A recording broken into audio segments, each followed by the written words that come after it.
civilmedia.mk.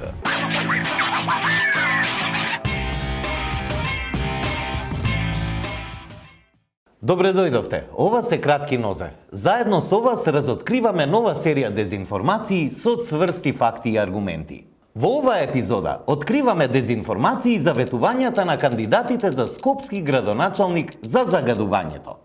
Ке ви откриеме и невистини за организирањето на првите Олимписки игри од Александар I Македонски. А од светот донесуваме дезинформација на председателот на Бразил Болсонаро за ковид вакцините и заболените од AIDS. Тргнуваме веднаш. Во прилогот на Слободна ТВ со наслов "Креаторот на мој воздух загадување уште има, иако властите не сакаат да зборуваат за тоа", се сумираат изјави на новоизбраниот советник на град Скопје Горијан Јовановски.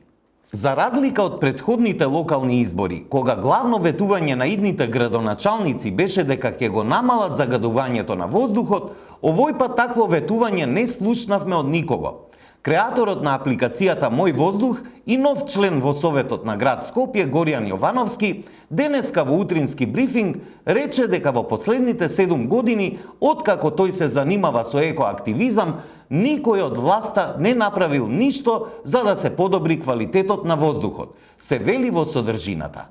Но овие тврдења не ја поминуваат проверката на фактите. Доволно е да се прелистаат програмите на главните кандидати за скопски градоначалник во вториот круг, за да се утврди дека во нив има конкретни ветувања за намалување на аерозагадувањето. Например, во програмата на новоизбраната градоначалничка Арсовска се ветуваат 5 нови мегапаркови во Скопје, како бели дробови кои ќе се справуваат со урбаното загадување, и нови зелени острови кои ќе придонесат за намалување на загадувањето. Арсовска исто така вети дека ќе ги исчистиме сите депонии за точно 82 дена и ќе го ревитализираме просторот во чиста зелена површина. Или, како што се вели во програмата, сите диви депонии на територијата на градот со цел превенција на загадување на воздух. Арсовска ветуваше и 250 нови еколошки автобуси заради намалување на загадувањето во главниот град и посебна лента за јавниот превоз за помало загадување на воздухот и поефикасен јавен сообраќај. И досегашниот градоначалник Шилегов во програмата ветуваше БРТ систем за побрз автобуски превоз и помало аерозагадување. Шилегов укажуваше дека град Скопје доделил околу 7500 субвенции за замена на нееколошки грејни тела со инвертер клима уреди. Тој во кампањата ветуваше 4 милиони евра за инвертери за домаќинствата, а во програмата пишува дека се очекува ефектите од субвенциите да резултираат со преполовување на учеството на домаќинствата во аерозагадувањето во градот Скопје. Покрај тоа, Шилегов најавуваше фер ефтини тарифни модели за дистрибуција на топлинска енергија на постојните корисници, за да се стимулираат и вратат скоро 15.000 корисници што го напуштија системот на централно грејење. Шилегов ветуваше и дислокација на загадувачката индустрија, укажувајќи дека анализите за изворите на загадување во градот Скопје ја рангираат индустријата на високо место. Излегува дека тврдењето дека немало ветувања за справување со загадувањето во Скопје не е точно и дека такви ветувања и предлози има во програмите и кампањата на кандидатите за градоначалник.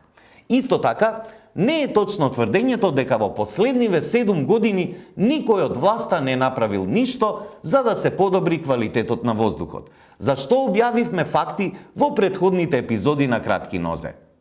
Се разбира, има многу работа за справување со аерозагадувањето во Скопје. Затоа имаше и бројни конкретни предлози во програмите, а и ветувања од кандидатите за градоначалник на Скопје. Дали тие ветувања ќе се остварат, ќе видиме. Но она што граѓаните го очекуваат е уште повеќе работа и уште поконкретни предлози и решенија за справување со овој проблем што ги тангира сите. А решавањата на тој проблем нема да дојдат преку невистини и дезинформации. Во статијата кој ги организира првите Олимписки игри, објавена во Македонска нација на 3 ноември 2021 година, а преземена од објава на страницата Историја на Македонија од 2010 година, се тврди дека македонскиот владетел Александар I бил организаторот на првите Олимписки игри. Значи, организатор бил Александар I, владател на Македонија, и се одигрувале на светата планина Олимп во македонска територија, се тврди во објавата на Македонска нација. Но ова тврдење е далеку од она што го тврдат историските записи на речиси сите порелевантни светски извори. Имено историски е познато дека Александар I Филхелен живеел од 498 до 454 година пред нашата ера, а дека древните Олимписки игри започнале да се одржуваат неколку века претходно, во местото Олимпија, кое се наоѓа на полуостровот Пелопонез, кој инаку не бил дел од античка Македонија уште во 776 година пред нашата ера. Тоа е повеќе од 2 века пред да се роди Александар I Филхелен, на кого му било допуштено да се надпреварува на Олимписките игри. Оваа невистина, која послужила за пишување на цела статија, е типичен пример за начинот на кој се третира историјата на Балканот. Честопати се посегнува по манипулирање со историските факти само за да се докаже супериорноста на еден народ во однос на другите, или пак да се докаже позицијата на историска неправда или фалсификување од страна на непријателите. Затоа, публиката треба да биде внимателна со вакви содржини, кои најчесто се наоѓаат на страници кои немаат блиска врска со историјата како наука, но често се користат за изградба на етноцентрични наративи и за создавање на поделби и конфликти меѓу граѓаните.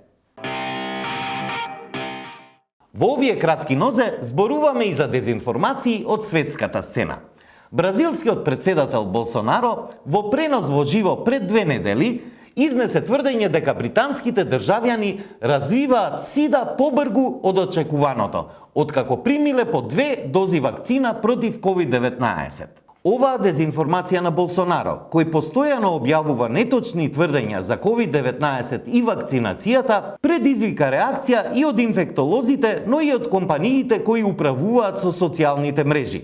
Бразилското Здружение за инфективни болести реагираше со објава: луѓето кои живеат со HIV/AIDS треба да бидат целосно вакцинирани за COVID-19. Исто така, го потенцираме и пуштањето во употреба на бустер дозата, третата доза, за оние што ја примиле втората доза пред повеќе од 28 дена, се вели во објавата на бразилските инфектолози. За дезинформацијата на Болсонаро реагира и компаниите на социјалните мрежи. Таа беше тргната од Facebook и Instagram, поради нарушување на правилата на компаниите за информации во врска со вакцинацијата.